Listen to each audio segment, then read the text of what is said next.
बोलेंगे सरस्वती माता की, बोलेंगे सरस्वती माता की, बोलेंगे सच्चे दरबार की। तो आज आपको एक भैया से और मिलाते हैं। इन भैया का नाम है नितिन कटारिया। नितिन कटारिया नूरपुर के पास ही एक गांव है मझोला गुजर, वहाँ के ये रहने वाले हैं और इनका ITBP में सिलेक्शन हुआ है, इसलिए जोरदार तालियां।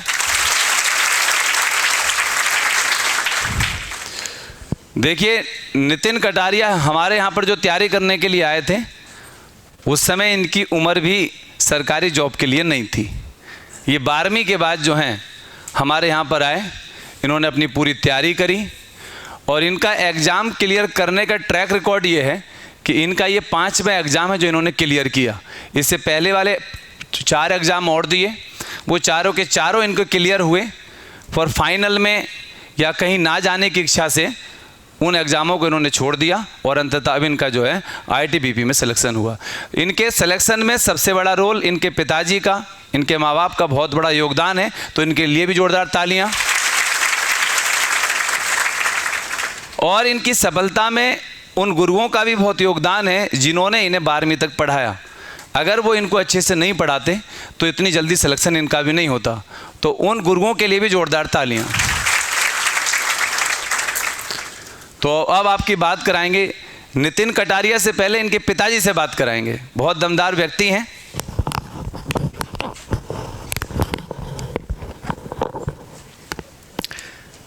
प्यारे बच्चों, मैं आपके सामने अपने बेटे को लेकर आया हूँ। आने का उद्देश्य केवल ये था कि जैसे मैं आज आपके सामने खड़ा हूँ, कल को आपके माता पिता भी आपके सामने इस तरीके से खड़ा।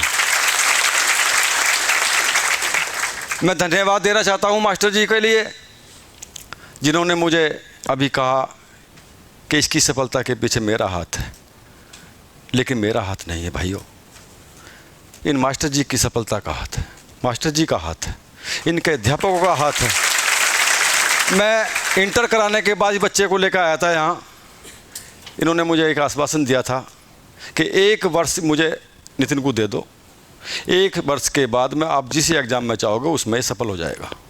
और वो हुआ भी। 5 एग्ज़ाम मेरे बच्चे ने तोड़े हैं।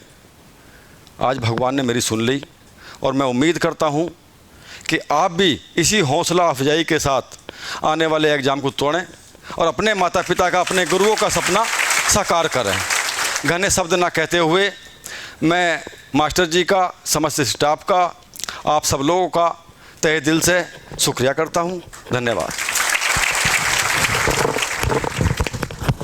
अब आपकी बात नितिन से कराते हैं। नितिन बताएंगे कि कैसे तैयारी करी और क्या क्या पोर्शन में इनकी मजबूताई रही। हेलो दोस्तों, आज मेरा जो सिलेक्शन है वो ITBP में फाइनल हो चुका है। इससे पहले मैंने अभी तक जो दिए हैं, ये मेरा 5वां एग्ज़ाम था जो मेरा क्रैक हुआ है। और 2019 के समय पे मैं यहाँ पे आया था। 2019 के बाद मैंने 2020 के बाद, जब तक लॉकडाउन न लगा, जब तक मैं यहाँ पे पढ़ा। लॉकडाउन में फिर मैं यहाँ पे जो है, जिस समय यहाँ अंडरग्राउंड उधर की तरफ कोचिंग चलती थी, जब भी मैं यहाँ पे पढ़ा था अच्छे से। उसके बाद मैंने अपनी सेल्फ स्टडी करी, सर का आशीर्वाद रहा, ऑनलाइन क्लास पढ़ी और जिसके थ्रू मेरा जो है 1 से 1 एग्ज़ाम निकलना स्टार्ट हो चुका। मेरा एयरफोर्स का एग्ज़ाम क्लियर है, उसके बाद मैंने SSB का निकाला, फिर मेरा आपका CISF का निकला और जी मेरा NTA विश्व भारती यूनिवर्सिटी, पश्चिम बंगाल की एक यूनिवर्सिटी है, उसमें लैब अटेंडेंट के लिए मेरा एग्ज़ाम निकला। उसके बाद मेरे 5वां एग्ज़ाम जो ITBP कांस्टेबल का है, इसमें आज मेरा फाइनल सिलेक्शन हो चुका है। इसमें जो है मैं एक बात क्लियर कर देना चाहता हूँ आपको कि भैया जो सबसे मेन रोल रहा है वो सर, मैं क्लियर बता रहा हूँ, वो सर मनीष सर का रहा है। इनका मैथ जैसा मैंने आज लोग पढ़ा है, ऐसा मैथ मैंने आज तक कहीं नहीं पढ़ा। मैं दुनिया भर की कोचिंग में घूम लिया, ऑनलाइन पढ़ लिया, ऑफलाइन पढ़ लिया, लेकिन सर का जैसा मैथ मैंने आज लोग नहीं पढ़ा है, ये बात।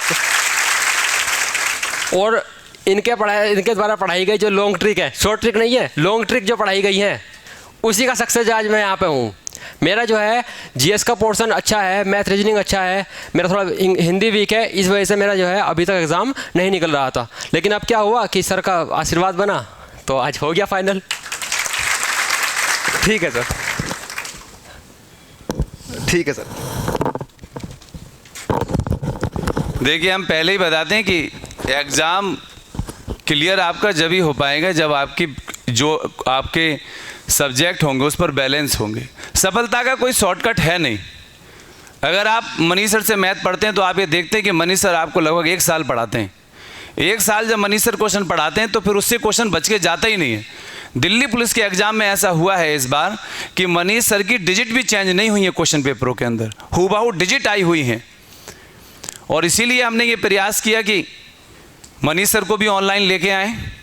तो अब मनीष सर की क्लास भी ऑनलाइन आएगी, एक क्लास वो पढ़ाएंगे। पर मैंने पहले ही बताया कि मनीष सर को अगर समझना है ना तो आपको इनको टाइम देना पड़ेगा। ये उतनी बारीकियों के साथ पढ़ाते हैं। लोग शॉर्टकट बता रहे हैं, ये तरीके बता रहे हैं, आपको तत्काल तो समझ में आ सकता है पर ज़्यादा लंबे समय तक नहीं आएगा। पर आप क्या होते हैं, थोड़े गुमराह हो जाते हैं। वो गुमराह होना ही आपके सिलेक्शन को रोक देता है। ये बता रहे थे कि मैथ रीजनिंग का 20 में से 20 आ रहे तो 20 करके आए, और जीएस का उन्होंने बताया 20 में से 18 करके आए, तो फिर भी 18 करके आए, हमारे लिए 2 नंबर हमारे कट गए। पर एसएससी जीडी में 20 में से 18 क्वेश्चन करना भी जीएस में अपने आप में एक मायने रखता है, क्योंकि इतना टिपिकल क्वेश्चन आता है उसके अंदर भी। तो हमारा प्रयास यही रहता है कि हम जीएस को भी देखा होगा आपने कि अगर एक सब्जेक्ट को हम पढ़ाते हैं तो लगभग एक सवा महीना लेते हैं। अब उसमें क्या है कि जब आपके कॉन्सेप्ट क्लियर होंगे तो आपकी समझ में आएगी, आप समझ पाएंगे। मैं इसलिए हर बच्चे से कहता हूं कि आपने ऑनलाइन सिलेबस ले लिया, ऑनलाइन ले लिया, आपको समझ में ही नहीं आएगा यदि आपका बेसिक मजबूत नहीं है तो। क्योंकि जब ऑफलाइन आप क्लास लेते हैं तो हम बच्चों के चेहरे देख लेते हैं कि इनको कहाँ समझ में आ रहा है, इनको कहाँ समझ में नहीं आ रहा है, और तब आपको चीज़ें समझ में आ पाती हैं। और बच्चा क्या करता है, उसको लगता है कि शॉर्टकट है, घर पे बैठे बैठे पढ़ लेगा। अब आप सोच के बताओ कि ऐसा कौन सा एग्जाम है जिस एग्जाम में मनीष सर का पूरे में पूरा नहीं आता है। आप सब बताओ, यहाँ पर है कोई ऐसा एग्जाम? दिल्ली पुलिस में पूरा आया कि नहीं आया? आप बताओ जोर से, पूरा आया कि नहीं आया? अभी तक 8 साल में 8 साल का मनीष सर का रिकॉर्ड है कि यहाँ के सिलेक्शन के किसी बच्चे से पूछ लेना कि रीजनिंग और मैथ का एक क्वेश्चन नहीं बचा।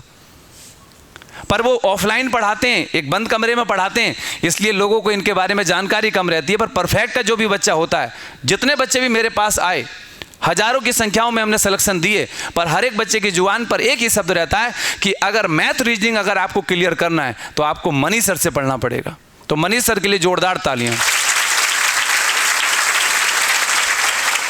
और 1 साल से नहीं, 8 साल से। वैसे हम दोनों की जोड़ी तो 15 साल से काम कर रही है कंपटीशन के क्षेत्र में। हम 15 साल से लगे हुए हैं। जीएस को मैं लेके चलता हूँ, मैथ रीजनिंग को ये लेके चलते हैं, और अंततः बच्चे की सफलता मिल ही जाती है। हाँ, ये जरूर होता है कि मैं जीएस ये हो सकता है मैं जीएस पढ़ाऊँ, उससे 2-3 क्वेश्चन आपके एग्जाम में नहीं आए, पर ये कभी नहीं हो सकता कि मनीष सर मैथ और रीजनिंग पढ़ाएं, आपका एक क्वेश्चन बच जाए। इतने शानदार तरीके से। और कमाल की बात, जनरल बैच में बैठे हुए बच्चों को मनीष सर ने CGL, CPO, steno, CHSL, police, constable, teacher, ऐसी कोई परीक्षा है ही नहीं जहां पे पूरा नहीं कराया हो। तो इसलिए आप बहुत ध्यानपूर्वक पढ़ें। और नितिन के लिए हम ये चाहते हैं कि नितिन इससे अगली बार आएँ तो अधिकारी बनकर जरूर आएँ। और इस बच्चे में ये काबिलियत है, इस बच्चे में ये है, इसमें इतनी नॉलेज है और इसमें लगन है। आप सोचिए, इसकी उम्र अब 21 साल हुई है, अब 21 साल हुई है, अब ये ज्वाइनिंग पे चला जाएगा। पर इसके अंदर ये हौसला जरूर है, मैं ये जानता हूँ। इसके पास इतना कंटेंट तैयार है अच्छे से। मैंने इसको एक ऑनलाइन चैनल पे पढ़ाते हुए भी देखा तो मुझे बड़ी खुशी हुई, क्योंकि वहाँ पे जीएस पढ़ा रहा था। तो हमें लगता है यार अच्छे अच्छे बच्चे नहीं पढ़ा पाते, अगर हमारे बच्चे वो जीएस पढ़ा रहा है इस उम्र में, तो हमें बड़ी खुशी होती है कि हमारे बच्चे आगे की ओर बढ़ रहे हैं और आगे की ओर जा रहे हैं। तो इसी उम्मीद के साथ कि आप भी सब सफल होंगे और सरस्वती माता की कृपा आप सब पर बनी रहेगी। तो इसी के साथ जय हिंद, जय भारत।